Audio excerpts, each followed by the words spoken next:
The title of this video is Do Opposites Attract, and is that a good thing? Yes and no. Yes and no. We're going to share our story with you.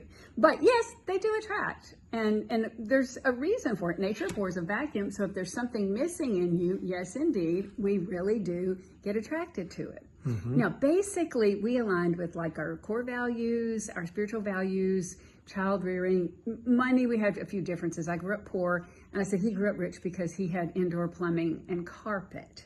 And he would say that I would pinch the penny till Lincoln's eyes popped out. Mm-hmm. We still have a few damaged pennies around here. So, yes, I mean, we had some issues with that. But I'll tell you where our personalities were very, very different.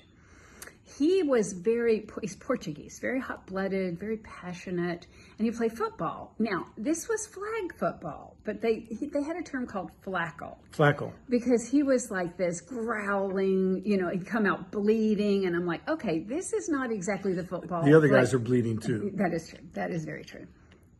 I'm thinking, okay, this guy, he's kind of a tough fella. Now, he drove the freeways. I grew up in Tennessee and North Carolina, and he grew up in California. He drove the freeways. He would get on the freeway, and I'd be like scared to death. Here I'm this Southern kid, and I'm terrified to get on the freeway. He's like, I'll help you.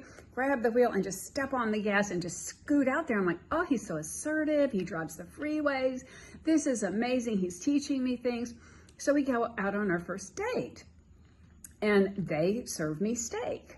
And I say, oh, and I have this very, very thick, very annoying Southern accent. I've worked on it quite a bit since then. But I said, oh, dear, look at that meat. It's pink. I can't eat it. That poor man, he cooked that meat. And he's like, oh, no, not that poor man. What about my girl? Waiter, come over here. You need to take this steak back, and you need to cook it for my girl. Oh, I'm like, I have found a hero for me. I have found a home. That's me. And so I'm thinking, I love this assertiveness. It's missing in me. I was sort of the, one that gave everything up, large family, took care of everybody. So he's taking care of me. Now, I was the hippie. We'll date ourselves. And I was the gal in the beaded outfit that stood in the cafeteria and would look at your food and say, oh, you're going to eat that. Every Thursday, I'm in the cafeteria. Oh, you're going to eat that. Really? You're going to eat that? I just want you to know that children in Mexicali are starving. Would you like to give up your dinner money so that the children in Mexicali can eat? And he was like athlete, all meals. Well, I got one paid meal a day. I was in my internship and my master's. It happened to be lunch. I might not eat the rest of the day. So no, I'm not giving up the food.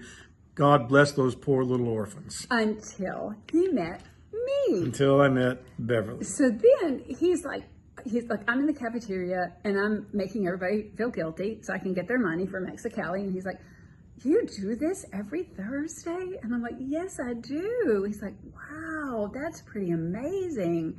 And he said, and you fast for lunch and dinner and you give your money to Mexicali? He goes, that's hard for me. I'm an athlete. And he goes, do you really think those organizations get that money? Because he said, I grew up in church, and I think sometimes those organizations can be kind of administratively top heavy. And I'm like, oh no, we take the food and feed it ourselves. He's like, what a gal. Now, opposites attract. And when you're dating, you do oneness like this. Oh, this is so great. You complete me. I just feel at home with you. That is called the phenomenon of familiarity, or the phenomenon of recognition. You complete me. This is wonderful.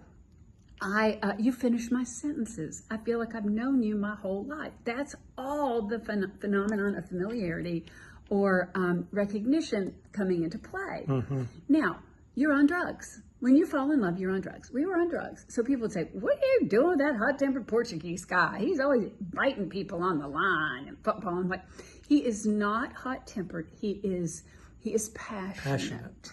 He is passionate. Committed.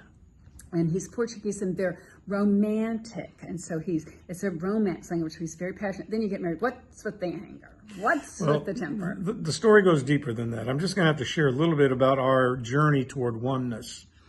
Because when I met Bev, she and her twin sister, by the way, so they both look like this, are from Tennessee, And they're at our college in the middle of the heart of Los Angeles. I mean, that was an anomaly if I've ever seen one. And she was quite popular. She was on student government, student council. She's in charge of activities and things like that. And when I met her, I mean, there was a strong attraction, I think, between us right away. But we were kind of afraid to commit to a relationship. We'd both been in relationships before that were very hurtful and made us kind of not sure that we could trust. So it was hard to navigate that at first, but we knew we cared about each other. And it kind of came to a head one night. They had a concert on campus, and I was involved in student counseling and things like that. So I was at some of the events like this, and I knew she was going to be there, so I was going to be there myself. And the guy that was singing happened to be from Tennessee.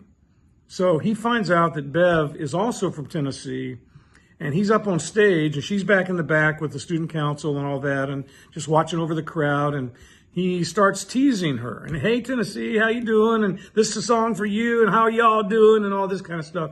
And he's just kind of bantering back and forth with her. And, of course, Bev's friendly, and she's smiling, and she's kind of responding. And I'm in the back on the other side of the auditorium, and I'm getting ticked. Well, now remember, he's very shy. I'm very shy, but I was very passionate. But he never really did come straight forward at that point and declare his feelings, but he kept hovering around me. And I knew that he was kind of shy. So he's hovering around me, and I'm thinking he's interested, but he's not saying much. So that sort of lays a little bit of foundation for this behavior.